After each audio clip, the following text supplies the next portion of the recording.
তোমরা আমাকে নোবেল দিলে না তো, এখন আমি আর শান্তির মধ্যে নেই। এখন আমার কাছে শান্তি ছাড়া আমি যা কিছু করতে পারি, অন্য কথা আমি যুদ্ধও করতে পারি। ডেনমার্ক নেটোর একজন ফাউন্ডিং মেম্বার।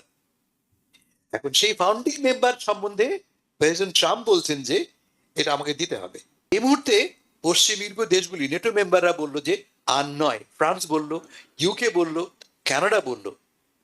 আমরা কি দেখলাম? ট্রাম্প সাহেব প্রথমে বললেন যে আমি যুদ্ধ করব না, আমি জোর করব না, আমি আমি চাই আমি চাই গ্রিনল্যান্ড, কিন্তু শান্তিপূর্ণভাবে আমাকে দাও।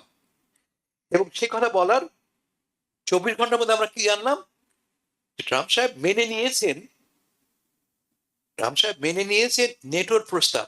কার্নি যে কথা বলেছেন নতুন কোনো কথা কিন্তু নয়। বিশ্ব ব্যবস্থা বড়দের নিয়ন্ত্রণে, তারাই ছড়ি ঘোড়ায়, এটা আমরা জানতামই। এখন জানলাম যে এই যে বিশ্ব ব্যবস্থা, এই মাঝের দেশগুলি, কানাডা, ইউকে, ফ্রান্স মনে করা যাক, যারা ভাবতো আমরাও বুঝি এই বিশ্ব ব্যবস্থার ছড়ি ঘোরানোর অংশীদার, এখন তারা মার্কিন যুক্তরাষ্ট্রের চাপের মুখে পড়েছে বলে তার কানের মুখ থেকে আমরা এই কথাগুলি শুনছি। সত্য কথা তিনি বলেছেন, কিন্তু এই সত্য কথাগুলি এতদিন পর্যন্ত আমাদের জন্য, তৃতীয় বিশ্বের জন্য খাঁটি ছিল। নতুন যা হচ্ছে এই যে কার্নি খোলামেলা ভাবে বলছেন যে আমরা যে দ্বিতীয় মহাযুদ্ধের পরে যে ট্রান্স আটলান্টিক পার্টনারশিপ গড়ে তুলি, যার কেন্দ্রে আছে নেটো, যার কেন্দ্রে আছে জাতিসংঘ, যার কেন্দ্রে আছে আইন ভিত্তিক বিশ্ব ব্যবস্থা, তা ভেঙে পড়েছে।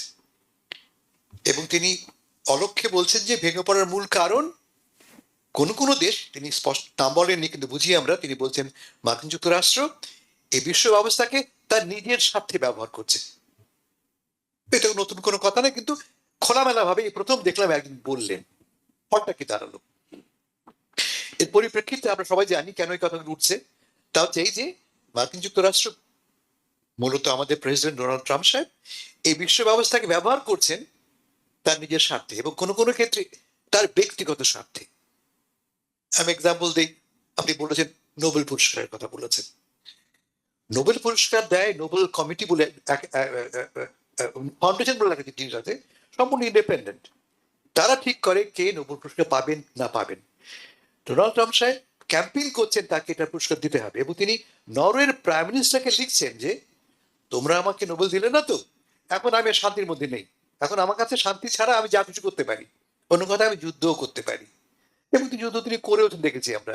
মাদুরোকে ধরে নিয়ে এসছেন, ইরানের সঙ্গে তিনি ইরানের বোমা ফেলেছেন, নাইজেরিয়ায় বোমা ফেলেছেন। এ নিয়ে আমরা তর্ক করতে পারি, কথা বলতে পারি, কিন্তু মূল কথা দাঁড়াচ্ছে যে ডোনাল্ড ট্রাম্প সাহেব পুরো বিশ্ব ব্যবস্থাকে তার পকেটের একটা কিছু বলে মনে করছেন। নিউ ইয়র্ক টাইমসের সঙ্গে সাক্ষাৎকারে 2 সপ্তাহ আগে তাকে জিজ্ঞেস করা হয়েছে তোমার তোমার এই যে তুমি করছো, হোয়াট ক্যান স্টপ ইউ?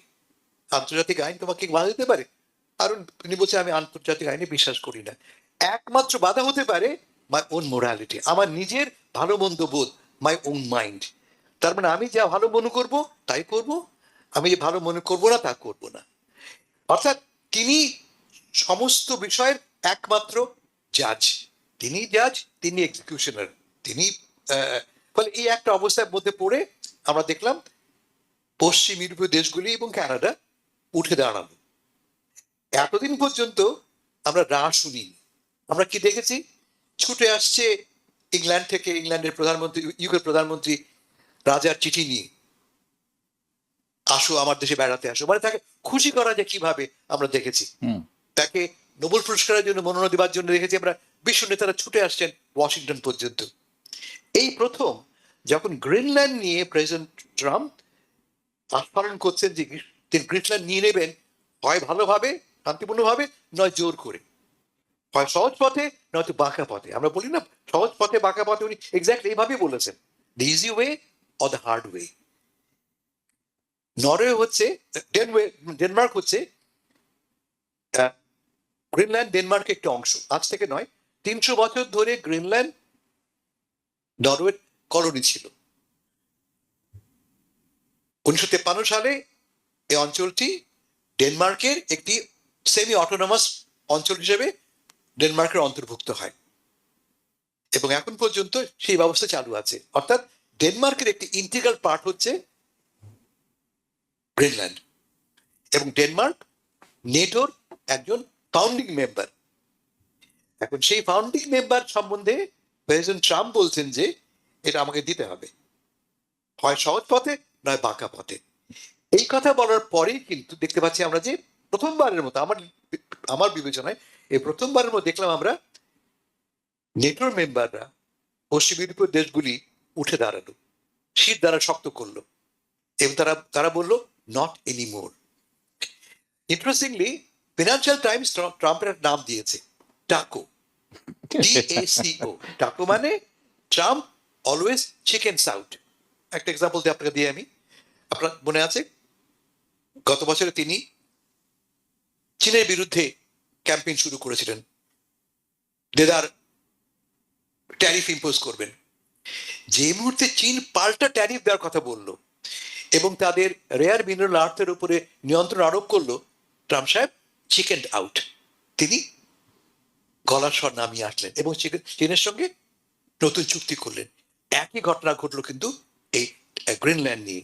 যে মুহূর্তে পশ্চিম ইউরোপীয় দেশগুলি নেটো মেম্বাররা বললো যে আর নয়, ফ্রান্স বলল, ইউকে বলল, কানাডা বলল, আমরা কি দেখলাম? ট্রাম্প সাহেব প্রথমে বললেন যে আমি যুদ্ধ করব না, আমি জোর করব না, আমি চাই গ্রিনল্যান্ড, কিন্তু শান্তিপূর্ণভাবে আমাকে দাও। এবং সে কথা বলার 24 ঘন্টার মধ্যে আমরা কি জানলাম? ট্রাম্প সাহেব মেনে নিয়েছেন নেটোর প্রস্তাবটা কি? যে 1951 সালে ডেনমার্ক এবং যুক্তরাষ্ট্রের সঙ্গে চুক্তি হয়েছিল, যে চুক্তির অধীনে গ্রিনল্যান্ডে প্রয়োজন সংখ্যক সামরিক আস্তানা নির্মাণ করতে পারবে মার্কিন যুক্তরাষ্ট্র এবং প্রয়োজন বোধে সেখানে খনিজ অনুসন্ধান করতে পারবে। সে একই চুক্তি যে চুক্তির অধীনে আমেরিকা যখন খুশি যত খুশি সৈন্য পাঠাতে পারে, সে চুক্তি রিভাইভ করা হলো। এখন বলা হচ্ছে যে ফ্রেমওয়ার্ক, নতুন ফ্রেমওয়ার্ক। এবং ইন্টারেস্টিংলি যুক্তি এখন হচ্ছে যে ঠিক এই একই ফ্রেমওয়ার্কে যুক্তরাজ্য এবং সাইপ্রাসের মধ্যে এক চুক্তি আছে। সাইপ্রাসে কিন্তু যুক্তরাজ্যের সামরিক বাহিনী স্থাপনা আছে, মিলিটারি বেজ আছে, এবং সেই বেজগুলোর উপরে যুক্তরাজ্যের নিজস্ব সোভরেন্টি, তার সার্বভৌমত্ব সে অ্যাপ্লাই করতে পারে, মানে লিটারালি তারা সেখানকার মালিক। জি, একই কথা বলা হচ্ছে, নতুন চুক্তির কথা বলা হচ্ছে ডেনমার্কের সাথে, যে আমেরিকা যদি স্থাপনা নির্মাণ করে, সেই স্থাপনাগুলোর উপরে আমেরিকার সোভরেন্টি থাকবে। তো কি দাঁড়ালো? যে চুক্তি আমার সঙ্গে আজ থেকে না, এই 60 বছর ধরে রেডি হয়ে আছে, I can go and use it any time, তা ব্যবহার না করে আমি অকারণে এই যুদ্ধ প্রস্তাব করতে যে কি করলাম, রাপচার।